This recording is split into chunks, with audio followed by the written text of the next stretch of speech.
today, muna akong gihimo. So, ito yung mga ginagawa ko. I'm reviving my garden kasi we are just only 3 weeks here na bumalik kami. At ito pala yung greenhouse ko noon. At wala na talaga siyang laman. So, ni-revive ko lang siya. So, ito, palitan ko yan ng, yung ano ba yun? Yung puti lang na parang, yung bubong na puti. Tapos, ayun. Yun, kinuha ko na yung, yung mga screen para may siya. And this here, nag-prepare ako for my kamatis and pechay and so and so. May inano na ako. Kaya ito dito, ito yung luya na galing dito. Inano ko na kasi parang siya. So, ito yung luya. Ito yung luya. Ayan, mga luya. Yan. So, ayan. Yan. So, nag-disinfect na ako sa sa soil.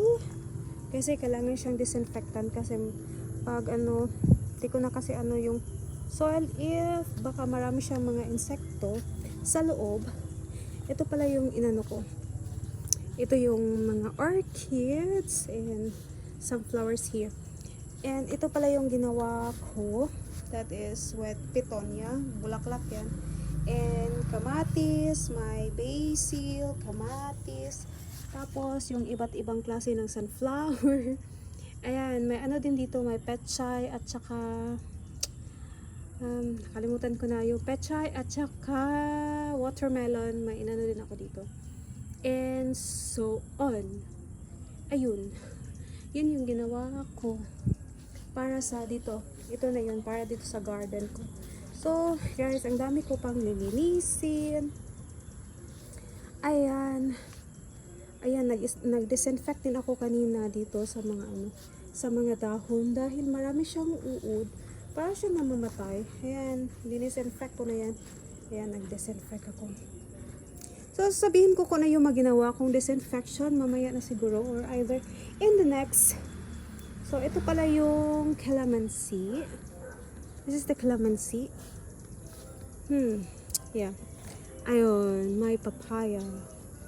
And doon, dito sa kabila. So, ayan, lansones yan. Ayan, may cacao. Yan. And this here, this is a mangosteen. 5 years na yan siya, nung tinanim ko. And that is the cacao. So, I need to disinfect also kasi yung mga bunga niya is may mga aphids. And, yan. And this is the papaya. And that is the avocado there. And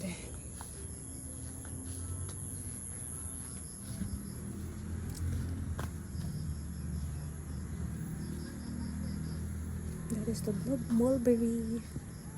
Mulberry yan siya. And ayan, may inano din pala si ate dito. And that is a ampalaya. So may nilagay si ate dito. And that is here is a guava. Ano lang yan?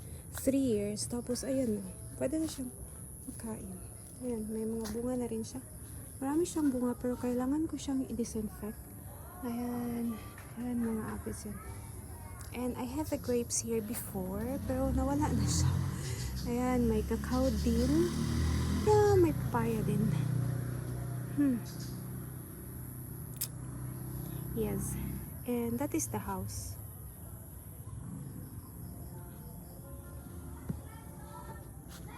So, mag-disinfect muna ako mga bashi.